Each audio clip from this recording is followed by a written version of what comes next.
Hello student, welcome back to my YouTube channel Anutech education. Anutech education में मैं अपने सारे व्यूअर्स का बहुत बहुत स्वागत करती हूँ कि आप लोग इतने विश्वास के साथ मेरी क्लास में देख रहे हैं और इतने सपोर्ट के साथ आप मेरी हर एक क्लास को देख रहे हैं। ठीक है ना।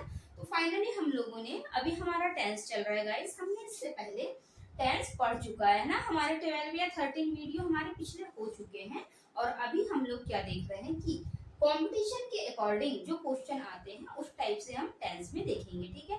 अभी हम लोग यहाँ स्ट्रक्चर बेस पे बिल्कुल भी नहीं पढ़ रहे हैं कि स्ट्रक्चर चुका चुकी चुके और helping verb plus main verb, ये सारी चीजें मैंने स्कूल लेवल पर बच्चों के लिए बता चुका है। अब मैं जो चीज बता रही हूँ ये सिर्फ कंपटीशन एग्जाम वालों के लिए बहुत ही उपयोगी है। ठीक है ना। शायद आप लोग सोच रहे होंगे हम तो कोचिंग जाते हैं, ऑफलाइन भी कोचिंग जाते हैं, लेकिन क्या होता है कि ऑफलाइन कोचिंग में आप लोगों का टाइम बहुत ज्यादा वेस्ट होता है। कम से कम 3 से 4 घंटे का टाइम आप लोगों का वेस्ट हो जाता है वहाँ पे।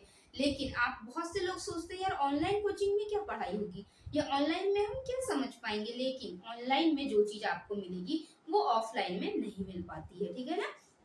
क्योंकि वहाँ पे सभी टाइप के स्टूडेंटों के लिए बिल्कुल मिक्सअप होता है मटेरियल और आप लोगों को के लिए बहुत दिक्कत होती है उसमें, है ना, बताने में अलग अलग एग्जाम वालों के लिए। लेकिन ग्रामर तो ग्रामर होती है और सभी में एक जैसी होती है गाइस। तो मैं आप लोगों को पहले स्कूल बेस्ड बताती हूँ, उसके बाद कंपटीशन, और कंपटीशन में भी मैं वो सारे टॉपिकों को कवर करवाती हूँ जो हमारे एग्जाम में पूछे हुए हैं। ठीक है ना।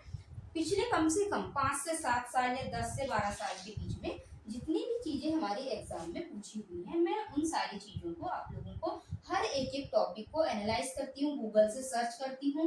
उसके बाद में आप लोगों के लिए सारे क्वेश्चन लेके आती हूँ, किस टाइप के क्वेश्चन और कौन कौन से टॉपिक से पूछा गया था। ठीक है ना। तो अभी तो हम लोगों ने इससे पहले बात करे थे प्रेजेंट टेंस की, है ना, प्रेजेंट सिंपल टेंस की। उसमें हम लोगों ने बहुत सी हैबिट्स को देखा था। जैसे मैंने आप लोगों को छोटे छोटे याद रखने वाले कॉन्सेप्ट बताई थी। ठीक है। और वो कैसे कॉन्सेप्ट थे प्रेजेंट सिंपल में, कि जैसे हम उस चीज को देखेंगे तो हमें फट से याद आ जाना चाहिए कि ये तो प्रेजेंट सिंपल का है ना। इसी प्रकार छोटी छोटी चीजों को देखा और हम तुरंत टेंस की पहचान कर सकते हैं। हम एकदम यूनिक तरीके से और नए तरीके से ही हम टेंस को पढ़ रहे हैं। पूरी पूरी क्लास आज की क्लास में हम देखेंगे। पिछली क्लास में तो हम बात कर चुके हैं ना प्रेजेंट इंडेफिनिट टेंस या प्रेजेंट सिंपल टेंस के बारे में। ठीक है ना। उसमें मैं आप लोगों को सारे कॉन्सेप्ट बता चुकी हूँ। हमने उसमें कुछ यूनिवर्सल फैक्ट देखा था। ठीक है ना। कुछ जनरल फैक्ट देखा था, कुछ प्रोवर्ब्स देखा था और कुछ क्या देखा था हम लोगों ने, प्रोवर्ब, जनरल फैक्ट, हैबिट्स के बारे में देखा था हमने कि हमारी जो आदतें होती हैं जैसे एवरीडे, एवरी मंथ है, एवरी ईयर है ना, सेल्डम, रेयरली, बेयरली, इस टाइप से हमने कुछ चीजें देखी थी। एवरीडे, एवरी मंथ, है ना, इस टाइप से हम लोगों ने देखा था कि हमारे डेली की जो रूटीन दिखाती हैं जो चीजें और हम लोग करते हैं वो सारी हैबिट्स में आती हैं। बस हमको कीवर्ड पकड़ना है और टेंस की पहचान करना है। ठीक है ना। उसके बाद मैंने आप लोगों को जीरो कंडीशन भी बताई थी और उसके बाद में मैंने आपको लास्ट में एक रियल कंडीशन भी बताई थी। मैं कंडीशनल का एक अलग से क्लास लूंगी और उसमें बताऊंगी, क्योंकि कंडीशनल से बहुत ज्यादा क्वेश्चन एग्जाम में पूछे जाते हैं। ठीक है ना। तो चलिए आज हम लोग एक टेंस तो हमारा कंप्लीट हो चुका है। कुछ कीवर्डों के माध्यम से हम टेंस की डायरेक्ट पहचान कर सकते हैं। कोई स्ट्रक्चर याद नहीं करना, हमें कुछ भी याद नहीं करना है, बस छोटी छोटी बातें हैं, बस हो गया। ठीक है। तो चलिए अब हम लोग देखेंगे। मैं आज आप लोगों को टेंस से ही रिलेटेड चीजें बता रही हूँ, लेकिन मैं आज आपको डू, डज और डिड का एक कॉन्सेप्ट बता रही हूँ। शायद आप लोगों को ये कॉन्सेप्ट इससे पहले नहीं पता चला होगा या किसी ने भी इतने सिंपल तरीके से आपको नहीं बताया होगा। ठीक है ना। तो आज हम लोग देखेंगे डू, डज और डिड के कॉन्सेप्ट। ठीक है गाइस, कि कैसे होते हैं। अगर मैंने ये एक ऐसे ही नॉर्मल सेंटेंस लिया है, ठीक है ना, राम इज कुकिंग फूड, मैंने आपको ये बोला इसका नेगेटिव बना के बताइए, तो आपको तो बहुत आसान है, आप तो बोलेंगे मैम इतना सरल क्वेश्चन आप बता रहे हैं कि तो हमसे बन जाएगा। ठीक है। लेकिन हम देखेंगे कि इसमें तो हम आसानी से कर सकते हैं, क्योंकि हमारे पास सब्जेक्ट तो दिया ही है, हेल्पिंग वर्ब भी दी है और मेन वर्ब भी दी है। ठीक है ना। तो हम लोग क्या करते हैं नेगेटिव बनाने के लिए बस हेल्पिंग वर्ब और मेन वर्ब दोनों के बीच में नॉट लगा देते हैं, या एक प्रकार से हम कह सकते हैं कि हमने इन दोनों की शादी करा और बिल्कुल गठबंधन बांध दिया इनका, और ये बिल्कुल खुश है और इनके बीच में नॉट नाम का एक बंधन बांध दिया और इन दोनों की हमने शादी करा दिया। अब ये दोनों बहुत खुश हैं और हमारा सेंटेंस बन गया Ram is not cooking food. ठीक है ना। ये तो आप लोगों ने बना लिया क्योंकि बहुत आसान था ना। ये तो छोटे, आजकल तो छोटे छोटे बच्चों को भी पता है कि नॉट लगाओ और डायरेक्ट हम क्या करते हैं, नेगेटिव सेंटेंस बना सकते हैं। लेकिन आप लोगों को हेल्पिंग वर्ब और मेन वर्ब के बारे में तो पता ही होगा। जो हमारे इजम आर वाली वर्ब होती है उनको हम हेल्पिंग वर्ब बोलते हैं, और जो काम हमारे द्वारा किया जाता है उसको हम मेन वर्ब बोलते हैं। तो गाइस उन दोनों के बीच में हमको नॉट लगाना है, ठीक है। तो नॉट लगा के हमने नेगेटिव बना लिया, ठीक है, बना लिया, बहुत अच्छी बात है, बना लिया आप लोगों ने। लेकिन कुछ कॉन्सेप्ट ऐसे भी होते हैं जिनमें हमें क्या होता है, डायरेक्ट मेन वर्ब दी होती है, हेल्पिंग वर्ब नहीं दी होती है। तो अब हम उस कंडीशन में कैसे बनाएंगे, ठीक है, उसमें हम नेगेटिव कैसे बनाएंगे अब वो देखते हैं। हम एक नया कॉन्सेप्ट है और एक नए कॉन्सेप्ट के साथ ही मैं आप लोगों को बताने वाली, बहुत इंटरेस्टिंग होने वाली है आज की हमारी क्लास। सो गाइस प्लीज आप क्लास में बिल्कुल लास्ट तक बने रहिए और बीच में वीडियो को बिल्कुल भी स्किप मत करना, ठीक है। तो अब हम लोग इसका, ये हमने बहुत आसान तरीके से नेगेटिव बना लिया और इन दोनों की शादी हो गई। ये बहुत स्माइल कर रहा है, ठीक है ना, क्योंकि इनने बीच में नॉट नाम का एक बंधन था जो इनके बीच में लग गया। लेकिन अब हम कुछ ऐसे भी सेंटेंस देखेंगे जिनमें डायरेक्ट इसमें ये नहीं लिखा रहेगा, है ना, हेल्पिंग वर्ब नहीं लिखा रहेगा, डायरेक्ट मेन वर्ब रहेगी। और अब हम कहाँ डू, कहाँ डज और कहाँ डिड का प्रयोग करेंगे, अब हम लोग उस चीज को देखते हैं ना। बहुत ही आसान तरीके से देखेंगे इनका नेगेटिव बनाना। हम लोग क्या देख रहे थे कि डू डज और डिड के नेगेटिव बनाने के कुछ नियम, ठीक है ना। अभी अगर इस टाइप का अगर सेंटेंस दिया है तो हम लोगों को क्या आसानी से हम लोग बना लेते हैं, ठीक है। हेल्पिंग वर्ब भी दी है, मेन वर्ब भी, बस बीच में गठबंधन बांधा, ये एक लड़का है, ठीक है, और इन दोनों की हमको शादी कराना है, किसकी, हेल्पिंग वर्ब और मेन वर्ब की। तो इन दोनों की अगर शादी कराना है तो हमको नॉट से हमने इनका फेरे करवा के इसको हमने यहाँ पे सेट कर दिए, ठीक है ना। तो ये नॉट लग गया इनके साथ में और इनकी शादी हो गई, ये स्माइल करने लगे। लेकिन कुछ सेंटेंस ऐसे भी होते हैं, जैसे ये देखिए आप लोग, जैसे ये एक एग्जांपल है कि रानी प्लेस हॉकी, ठीक है। अब हमने देखा कि यार यहाँ पे तो हमको मेन वर्ब पर दिख रही, हेल्पिंग वर्ब है नहीं, तो हम नॉट लगाएं कैसे। अब बस ज्यादातर क्वेश्चन इन्हीं में से पूछा जाता है क्योंकि यही थोड़ा कठिन काम होता है डू डज डिड वाले कॉन्सेप्ट के। तो हम लोग उन्हीं को देखेंगे, है ना, कि डू डज डिड में किस टाइप से कैसे नेगेटिव बनाना है। तो हम ये ऐसे सेंटेंस तो हम आसानी से बना लेते, बहुत ही आसान तरीके से, बस इन दोनों के बीच में नॉट लगाए। लेकिन बात यहाँ आके अटक जाती है कि ऐसे सेंटेंस में हम कैसा करेंगे, ठीक है। तो हमने एक सेंटेंस देखा, रानी प्लेस हॉकी, ठीक है। तो ये मान के चलते हैं हम, प्लेस एक लड़का है, ठीक है ना, और इसका हमको नेगेटिव बनाना है, मतलब इसके लिए एक लड़की देखने के बराबर है ये, ठीक है ना। एक लड़की देखेंगे तभी इसकी शादी होगी, ठीक है। तो अब हमें क्या करना पड़ेगा कि हमें ये तीन सेंटेंस है और हमें इन तीनों के साथ में, तीनों की, ये हमारे तीन लड़के हैं, कौन कौन से, प्लेस, प्ले और प्ले, तीन लड़के हैं हमारे। अब हमको इन तीनों के लिए लड़की देखना है, वो भी बहुत अच्छी लड़की देखना है, ठीक है ना। तो पहले क्या होता था, लड़की वाले दहेज देते थे, लेकिन आजकल कुछ कंडीशंस ऐसी बनती हैं कि लड़के वालों को लड़की वालों को देना पड़ता है, मतलब लड़कियां खुद ही एक्सेप्ट करती हैं इस चीज को कि हमें ये चीज अगर दोगे तभी हम शादी करेंगे, ठीक है ना। अब ये सब चीजें बाहर लागू होती हैं, अभी अपने इंडिया में काफी कम है, लेकिन फिर भी बहुत जगहों पे ऐसा होने लगा है ना। तो अब हम देखते हैं, निकलते हैं हम लड़की ढूंढने। हम एक घर में गए, ठीक है ना, एक गरीब एक किसान है मान लो, उसके घर हम गए, उसके यहाँ तीन लड़कियां थी, ठीक है ना।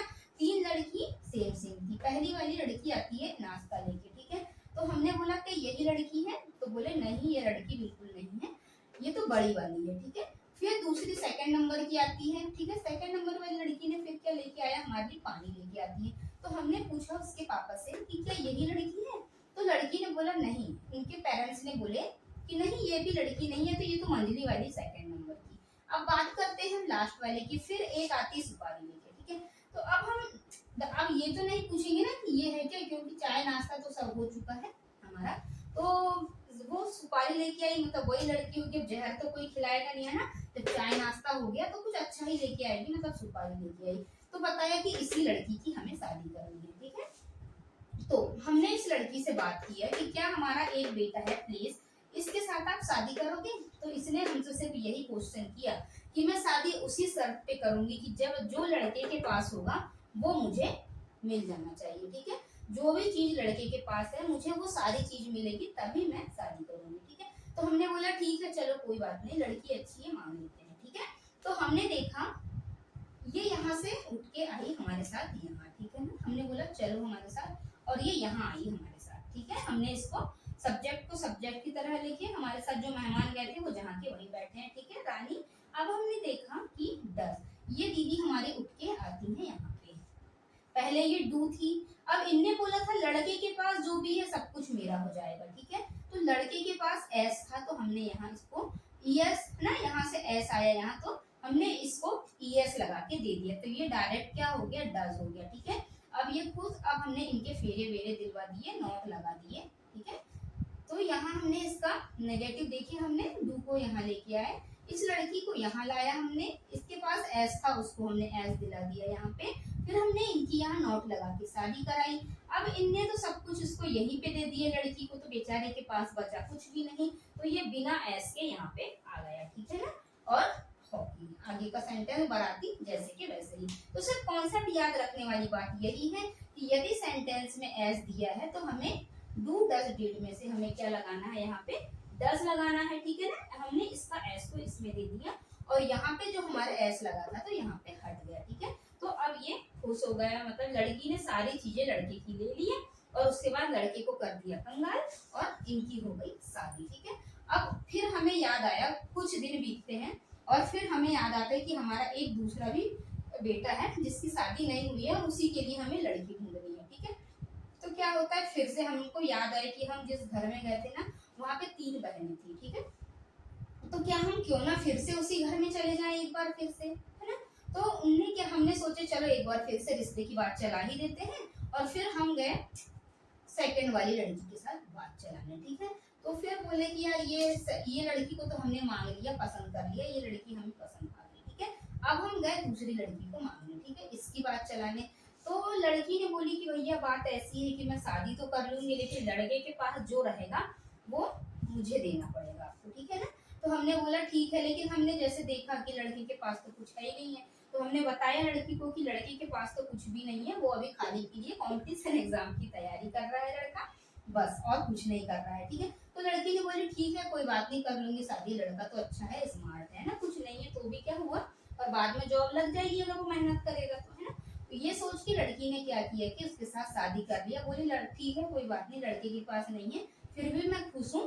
तो वो दीदी आके उठ के हमारे यहाँ बैठ जाती है, ठीक है ना, मतलब इनने इसके साथ शादी कर चुकी, ठीक है।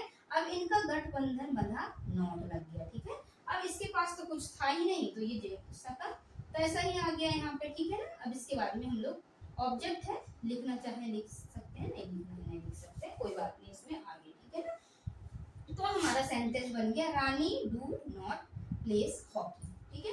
अब ये कैसे बना, बहुत आसान तरीके से बता रही हूँ, शायद इससे अच्छा आप लोगों को कॉन्सेप्ट कहीं भी क्लियर नहीं होगा।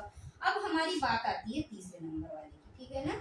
अब हम बात करते हैं तीसरे नंबर वाले लड़के, कुछ दिन और बीतते हैं और फिर हमें याद आती है कि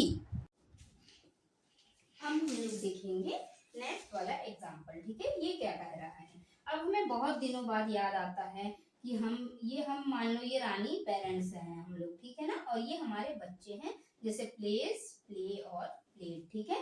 तो हमें कुछ दिनों बाद फिर याद आता है कि यार हमारे तीसरे बेटे की भी शादी करनी है, तो हम अब इधर उधर कहाँ भटकेंगे, हम वहां पे तो एक लड़की थी, 3 लड़की थी, चलो चलते हैं और फिर से रिश्ते की बात करते हैं, ठीक है।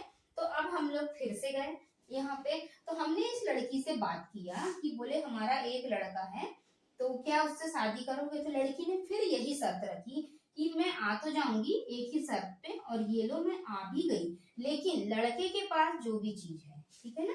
लड़की ने बोली कि वहां से मैं यहाँ पे आ तो जाऊंगी, लेकिन लड़के के पास जो भी चीज रहेगी वो आपको मुझे देना पड़ेगा, ठीक है। मैंने लड़के से बात किया, तो लड़के ने बोला ठीक है मैं अपना सब कुछ दे दूंगा लड़की को, ठीक है। तो यहाँ तक तो ठीक था, लेकिन जैसे ईडी लगा तो यहाँ पे क्या हुआ, ये डिड में कन्वर्ट हो गया, ठीक है। ये ईडी है तो ये यहाँ से उठ के आया, तो ये डिड में कन्वर्ट हो गया, ठीक है ना। जैसे ये डज में कन्वर्ट हुआ, जैसे इसके पास कुछ नहीं था तो ये डू, लड़की बेचारी बिना कुछ दिए लिए ये चुपचाप बैठे थे, लेकिन इसके पास प्लेट के पास में ईडी था तो हमने यहाँ पे आईडी लगा दिया, ठीक है। तो ये हो गया हमारा डिड, फिर से हमने बांधा इनके बीच में गठबंधन। अब बेचारे लड़के अच्छे मोटे हट्टे कट्टे थे, लेकिन तो क्या हुआ कि ये अच्छे मोटे कट्टे थे बढ़िया, लेकिन इनने जैसे लड़की को सब कुछ दिया तो ये हो गए बिल्कुल पतले, ठीक है। अब इनके पास कुछ बचा ही नहीं, क्योंकि इनने अपनी सारी दौलत तो लड़की को दे दी। अब इनके पास इनका ईडी तो यहाँ आ गया ना, इनके पास कुछ बचा ही नहीं, तो ये सीधा बिल्कुल सिंपल पतले दुबले प्ले प्ले प्ले आ गया लास्ट में। यहाँ भी प्ले आया, देखिए यहाँ भी प्ले आया, यहाँ भी प्ले आया, ठीक है ना। तो ये चलिए, तो अब हम लोग ये देखेंगे कि यहाँ डज नॉट किस कारण आया, यहाँ डू नॉट किस कारण आया, और यहाँ पे डिड नॉट किस कारण आया। चलिए इनको हम थोड़ा सा हाईलाइट कर देते हैं। यहाँ डू डज नॉट क्यों आया, यहाँ डू नॉट आया, और यहाँ पे डिड नॉट आया है, ठीक है। तो ये किस वजह से आया, यहाँ एस था इसलिए ये डज नॉट हो गया, यहाँ कुछ नहीं था इसलिए यहाँ डू नॉट आया, और यहाँ प्लेड था, है ना, तो यहाँ पे इसीलिए हमारा ईडी लगा था, इसलिए यहाँ पे डिड नॉट आ गया, ठीक है। तो इस प्रकार से आप लोग इस लॉजिक से कभी भी नहीं भूलेंगे अगर आप इस तरीके से याद रखेंगे। जैसे एग्जाम में दे दिया रानी प्लेज हॉकी, तो आपके दिमाग में एकदम से ये चीज आ जानी चाहिए कि मैडम ने बताया था कि अगर ऐस है और ऐस की हमने शादी कराया प्लेज की, और तो हमने इसका ऐस हमने क्या किया, एक डू को दे दिया, तो ये डज बन गया था। प्लेज प्ले लिखा है मतलब इसके पास कुछ नहीं है, तो सीधा डू आ जाएगा। कुछ नहीं है तो ये अपनी वाइफ को भी कुछ नहीं देगा। इसके पास ईडी था तो इसने आईडी देके डिड बना लिया, तो इसमें डिड आ जाएगा। बस गाइस कुछ भी नहीं करना है हमें, बस हमें ये देखना है कि हमने इसके लिए एक दुल्हन लेके आना है, नॉट से इनका गठबंधन करना है, और जब सब कुछ दे दिया तो ये बेचारे पतले दुबले लास्ट में आके सिंगल हड्डी जैसे प्लेस की तरह बैठे रहेंगे, ठीक है ना। तो ये इस टाइप का होता है कुछ डू डज और डिड का कॉन्सेप्ट। शायद आप लोगों को ये कॉन्सेप्ट पता भी नहीं होगा, और बहुत आसान तरीके से बताए, मुझसे जितना हो सका मैंने बहुत इजी से इजी तरीका लेके आई आपके लिए, और डू डज और डिड को याद रखने का मैंने कॉन्सेप्ट बताया 3 लड़कियों के माध्यम से, और कैसे हमने उनकी शादी कराई, ठीक है ना। बहुत आसान सा कॉन्सेप्ट है ये।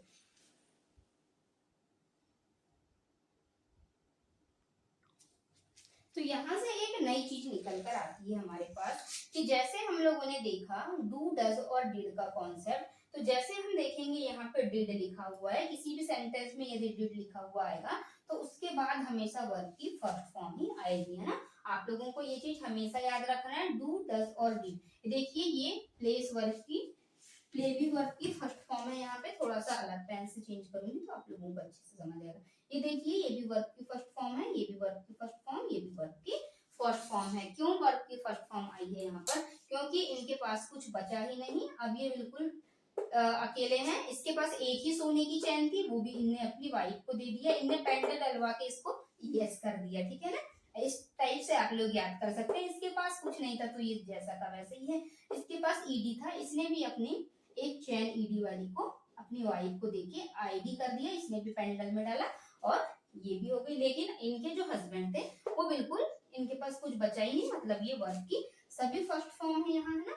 तो आपको ये कॉन्सेप्ट निकल के आता है गाइस हमारे पास कि जब भी हम किसी सेंटेंस में डू डज या डिड देखते हैं तो उसके बाद में हमेशा वर्ब की फर्स्ट फॉर्म ही आती है। तो चलिए अब मैं आप लोगों को इसके कुछ क्वेश्चन बता देती हूँ ताकि आप लोगों को आसानी से समझ में आ जाएगा, है ना। चलिए कुछ एग्जाम्पल देख लेते हैं ना, जो एग्जाम में पूछे हुए हैं वही चीजें मैं आप लोगों को बता रही हूँ, ठीक है। अभी हम पहले तो हम बात कर लेते हैं, इस क्वेश्चन को पढ़ लेते हैं क्या लिखा है। सी डिड नॉट ब्लैंक हिम। अब अगर आप लोगों को ये चीज पता होगी कि अभी जो चीज मैंने आप लोगों को बताया डू डज और डिड का कॉन्सेप्ट, तो आप लोगों को पता होगा तो आप बड़ी आसानी से यहाँ पे सही वर्ब को फिल कर लेंगे। लेकिन यदि आप लोगों को डू डज और डिड का कॉन्सेप्ट ही नहीं पता है ना, तो आप लोग सोचते रहेंगे, फिर आप लोगों को ये ईडी कुछ अच्छा लगेगा कि यार डज नॉट मैरिड है और अच्छा लग रहा है क्योंकि इससे हमारा कुछ ज्यादा ही कनेक्शन रहता है, तो हम यहाँ पे इसको फिल कर देंगे, ठीक है। लेकिन हमने अभी थोड़ी देर पहले जस्ट 1 मिनट पहले ही मैंने आप लोगों को बताई कि जब भी डू डज और डिड, डू डज डिड अगर हमारे किसी भी सेंटेंस में आता है तो उसके बाद जो हमारी वर्ब आती है वो वर्ब की फर्स्ट फॉर्म आती है, ठीक है ना।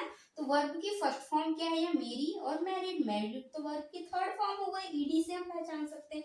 लेकिन हमारी यहाँ पे कौन सी वर्ब की फर्स्ट फॉर्म अभी मैंने बताई कि इन सभी के साथ में सिर्फ वर्ब की फर्स्ट फॉर्म लगाई जाती है। और कैसे लगाई जाती है और वो कैसे एकदम दुबले पतले सिंगल हुए थे, मैंने आपको उस कॉन्सेप्ट के साथ बताया कि उन्हें सब कुछ अपनी वाइफ को दे दिया था, ये डू डज डिड ने, है ना। इसीलिए ये बाद में क्या हो जाते हैं, बिल्कुल अकेले हो जाते हैं और मेन वर्ब की फर्स्ट फॉर्म को ले लेते हैं। मतलब कहने का मतलब ये है कि डू डज डिड के बाद हमेशा और हमेशा वर्ब की फर्स्ट फॉर्म ही आती है। ठीक है, तो हम लोग यहाँ पे क्या करेंगे, यहाँ हम वर्ब की फर्स्ट फॉर्म को फिल कर लेंगे मैरी। ठीक है, अब हम देखेंगे अगला सेंटेंस। कुछ एग्जाम में क्वेश्चन पैटर्न ये भी होता है, ये तो हुए ब्लैंक वाले, लेकिन आजकल क्या करा है एग्जामिनर ने कंफ्यूज करने के लिए ये ब्लैंक वाला पैटर्न को कम करके एरर वाले क्वेश्चन ज्यादा बना रहा है कंपटीशन एग्जाम में। ठीक है, पर फंडा तो वही है ना, इसका भी कॉन्सेप्ट वही है कि हमें अगर सारा कॉन्सेप्ट पता है तो चाहे एग्जामिनर ब्लैंक में दे दे चाहे हमें एरर में दे दे, हम तो आसानी से इसको कर ही लेंगे, है ना।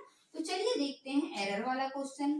तो क्या होती है एरर, कैसे हमें यहाँ पे एरर फाइंड करना है। ठीक है, तो हम पहली लाइन में चले, चलो नाम लिखा है किसी का सीला, मतलब कोई गलती नहीं है। फिर हम सेकंड लाइन में चलते हैं, डज नॉट हेल्प। ठीक है, और अभी अभी हमने देखा कि जब हमने इनकी क्या किया, शादी किया, बीच में नॉट लगाए, लेकिन डज नॉट के बाद में हम क्या करेंगे कि अभी मैंने आपको बताया डू डज और डिड के साथ वर्ब की फर्स्ट फॉर्म आती है। तो हम यहीं पे हमें पकड़ाई आ गया कि भैया बात ऐसी है कि डू डज और डिड के बाद हमें वर्ब की फर्स्ट फॉर्म लगाना है, और आप हमें बेवकूफ बना रहे हो और कंफ्यूज कर रहे हो। हेल्प्स यहाँ नहीं आएगा, ओनली यहाँ पे हेल्प आएगा और ये कट हो जाएगा, है ना।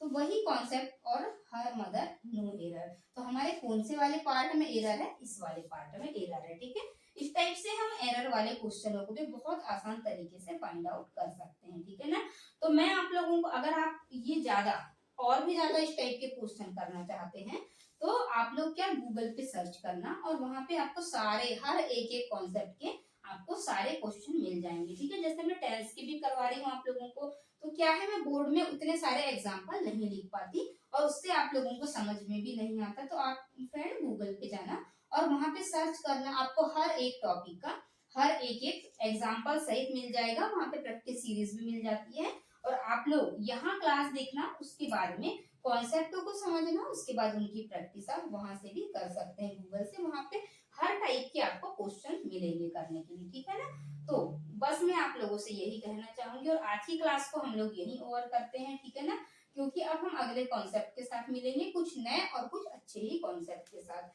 तो बस मैं यही कहना चाहूंगी कि यदि चैनल पे नए हैं तो प्लीज चैनल को सब्सक्राइब जरूर कर लेना, और यदि क्लास अच्छी लगी होगी तो क्लास को लाइक जरूर करना। ठीक है ना, अब हम मिलते हैं एक नए कॉन्सेप्ट के साथ अगले वीडियो में। Thanks for watching this video. Okay bye, अगली क्लास में मिलते हैं अब हम लोग।